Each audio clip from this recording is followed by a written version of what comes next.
कल्पना कीजिए, हमारे पूर्वज जिन्हें हम शिकारी संग्राहक मानते थे और जिन्होंने अभी तक मिट्टी के बर्तन नहीं बनाए थे, वे टन भार के पत्थरों को किलोमीटर दूर से कैसे लाते थे। जब जीवित रहने की हर क्षण की लड़ाई कीमती थी, तो वे इतने वर्षों तक विशाल ज्यामितीय संरचनाओं का निर्माण क्यों करते थे, और वे अपने और अपनी दुनिया को इन संरचनाओं की दीवारों पर इतनी महारत से क्यों उकेरते थे कि आज भी हमारे रोंगटे खड़े हो जाते हैं। गोबेकली टेपे ने इतिहास की चुप्पी को इन सवालों से तोड़ा। अब केवल 3.5 किलोमीटर दूर इसका शांत ट्विन करांग टेपे उभरा है, जो पृथ्वी की गहराइयों से एक बहुत ही अंधकारमय, बहुत अधिक जटिल कहानी फुसफुसाता है। वर्ष 2015 वह वर्ष बन गया जब ये फुसफुसाहट एक गर्जना में बदल गई और करांग टेपे को विश्व स्तर पर साल की सबसे महत्वपूर्ण पुरातात्विक खोज घोषित किया गया। तो ये खोज केवल एक उत्खनन सफलता क्यों नहीं है, बल्कि मानवता की अपनी उत्पत्ति की समझ को मूल रूप से हिलाने वाला एक भूकंपीय घटना क्यों है। करांग टेपे का अस्तित्व वास्तव में अनंत में सतही सर्वेक्षणों के बहुत जाना गया था।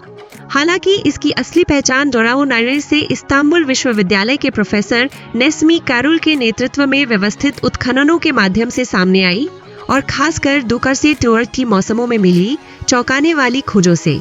ये शानली यूरोपा की प्राचीन भूमि में स्थित है, जो दुनिया के सबसे घने नवपाषाण काल के बस्तियों के बेसिन स्टोन हिल्स के दिल में है, जिसमें गोबेकली टेपे भी शामिल है। रेडियो कार्बन डेटिंग से पता चलता है कि करांग टेपे में जीवन सबसे जोरदार रूप से 900 से 160 ईसा पूर्व के बीच प्री पॉटरी नवपाषाण बी काल में फल फूल रहा था। यह समय रेखा करांग टेपे और गोबेकली टेपे को एक ही युग के दो दिग्गज बनाती है, लेकिन शायद भाई नहीं बल्कि प्रतिद्वंद्वी राज्य। करांग टेपे वास्तुकला में भव्यता को एक नए स्तर पर ले जाता है। गोबेकली टेपे के टी आकार के स्तंभ यहाँ विशाल हो जाते हैं। डोरासिल थ्रीड में खोजा गया एक स्तंभ 7 मीटर ऊंचा और टनों वजन का है, एक शारीरिक चमत्कार। उस समय बिना धातु के केवल फ्लिंट उपकरणों की मदद से इस पत्थर को आकार देना, किलोमीटर दूर से इसे लाना और इसे पूरी तरह से खड़ा करना आश्चर्यजनक संगठन, श्रम और इंजीनियरिंग ज्ञान की मांग करता है। ये सिद्ध करता है कि शिकारी संग्रहकर्ता समाजों की सामाजिक संरचना इतिहास की पुस्तकों से कहीं अधिक केंद्रीकृत, पदानुक्रमित और योजनाबद्ध थी। लेकिन इस संरचना पर कौन राज करता था? एक करिश्माई शमन या एक निर्दयी पुरोहित राजा? करांग टेपे को वास्तव में अनूठा बनाते हैं इसके कार्य के बारे में उठाए गए कट्टर सिद्धांत और रहस्य। गोबेकली टेपे को लंबे समय तक एक धार्मिक पूजा केंद्र माना जाता था, जहां आसपास के समूह समय समय पर इकट्ठा होते थे। करांग टेपे इस विचार को तोड़ देता है।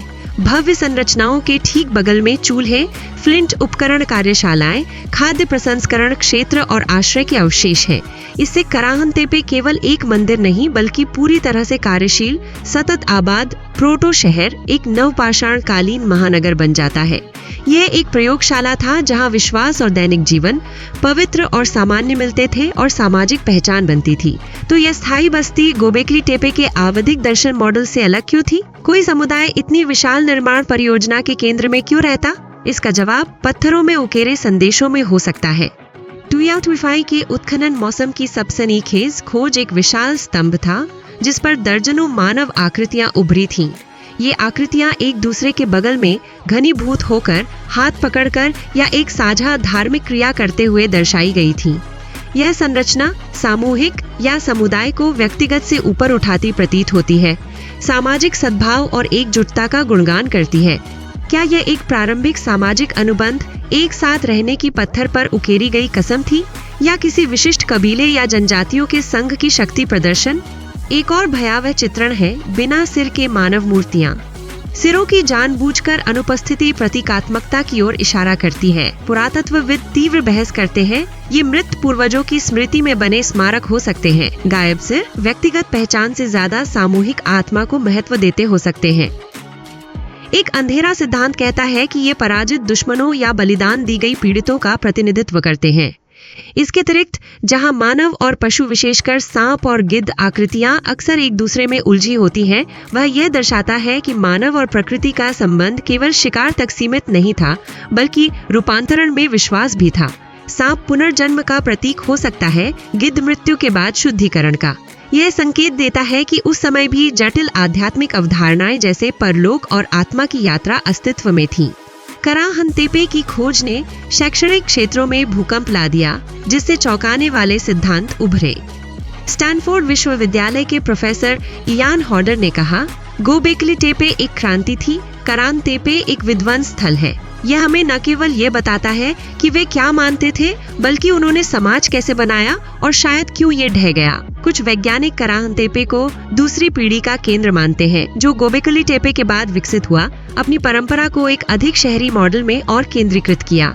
एक अधिक काल्पनिक सिद्धांत इन दो महान केंद्रों को समकालीन प्रतिद्वंदी राजधानियों के रूप में कल्पना करता है, जो प्रभाव, संसाधनों या विश्वास प्रणालियों के लिए प्रतिस्पर्धा कर रहे हों। 2SRXY की अंतर्राष्ट्रीय नवपाषाण अध्ययन संघ की रिपोर्ट करान तेपे को मानव सामाजिक विकास का गायब लिंक कहती है, जबकि मीडिया ने इस रहस्य को बड़े उत्साह से अपनाया। नेशनल ज्योग्राफिक ने अपने कवर पर सवाल पूछा, मंदिर या पहला तानाशाही। द गार्जियन ने शीर्षक दिया, पत्थर युग का भूला हुआ साम्राज्य। साइंस मैगजीन ने लिखा कि इस खोज ने मानव इतिहास लिखने में एक मानक बदलाव ला दिया। तो करान तेपे इतनी गहरी महत्ता और रहस्य क्यों रखता है? क्योंकि यह हमें दी गई सरल रेखीय इतिहास की कहानी को तोड़ देता है। पारंपरिक सिद्धांत कहता है कि सभ्यता कृषि से शुरू एक अवश्यम भावी कदमों की श्रृंखला से उत्पन्न हुई। करान तेपे और गोबेकली टेपे बिल्कुल इसके विपरीत दिखाते हैं। मानवों ने पहले जटिल सामाजिक संरचनाएं और मजबूत विश्वास बनाए। ये भव्य परियोजनाएं स्थायी बस्ती, श्रम का विभाजन और संसाधन प्रबंधन की जरूरत थी। दूसरे शब्दों में, पहले विश्वास और सामाजिक संगठन, फिर कृषि और स्थायी जीवन। इसका मतलब है मानव इतिहास को फिर से लिखना। इसके अलावा इन विशाल संरचनाओं के निर्माण और रखरखाव के लिए आवश्यक सामाजिक नियंत्रण तंत्र, प्रारंभिक नौकरशाही और शायद वर्गीय भेद को दर्शा सकते हैं। कला में दिखाए गए भयावह मानव आकृतियां समाज में व्यक्ति की स्थिति, अधिकार की पूजा या जटिल पौराणिक कथा का संकेत दे सकती हैं। करान तेपे हमें केवल पत्थर की इमारतें नहीं, बल्कि एक जीवित सामाजिक व्यवस्था दिखाता है। करान तेपे में उत्खनन ने केवल हिमशैल की शीर्ष परत को उजागर किया है। माउंट का केवल एक छोटा हिस्सा अब तक खोजा गया है। हर नए मौसम में एक नया रहस्य, नया सिद्धांत, शायद एक नया बिना सिर वाला मूर्ति पूजा स्थल मिलता है। लेकिन इन लोगों के साथ क्या हुआ? उन्होंने इस विशाल केंद्र को क्यों छोड़ दिया? क्या यह जलवायु परिवर्तन था, गृह युद्ध था, या विश्वास प्रणालियों में क्रांति जिसने उन्हें बिखेर दिया? करान तेपे अधिक गहरे, परेशान करने वाले सवाल पूछता है, बजाय इसके कि जवाब दे। क्या मानवता ने सभ्यता नामक महान परियोजना को विश्वास और समाज के लिए शुरू किया था, या शक्ति और नियंत्रण के लिए? वे एक दूसरे में उलझे हाथ जो पत्थर पर उकेरे गए हैं, क्या असली एकजुटता दर्शाते हैं या जबरदस्ती की आज्ञाकारिता? इन प्राचीन सवालों के साथ करान तेपे अतीत का मौन साक्षी होकर आज के अंधेरे गलियारों और मानव स्वभाव के दर्पण के रूप में सामने आता है। इसके रहस्यों के पूरी तरह से उजागर होने पर हम अपने बारे में कितना जानेंगे या कितना भूलने का फैसला करेंगे। गोबेकली टेपे का शांत भाई करान तेपे डुअल बंस्की की सबसे चौंकाने वाली पुरातात्विक खोज के रूप में मानव इतिहास की एक नई खिड़की खोलता है। यह विशाल नवपाषाण महानगर हमें अपनी सामाजिक संरचना और विश्वास प्रणालियों पर पुनर्विचार करने के लिए मजबूर करता है। पत्थर में उकेरे गए मानव आकृतियां, सामूहिकता की पूजा करने वाले अनुष्ठान और रहस्यमय बिना सिर वाली मूर्तियां सब अतीत के अंधकारमय रहस्यों पर प्रकाश डालती हैं। यदि आप इतिहास की गहराइयों में उतरने का शौक रखते हैं, तो इस खोज को मिस ना करें। हमारे चैनल को नए वीडियो और विश्लेषणों के लिए सब्सक्राइब करें, वीडियो को लाइक करें और टिप्पणियों में अपने विचार साझा करें। आइए मिलकर अतीत के रहस्यों को उजागर करें।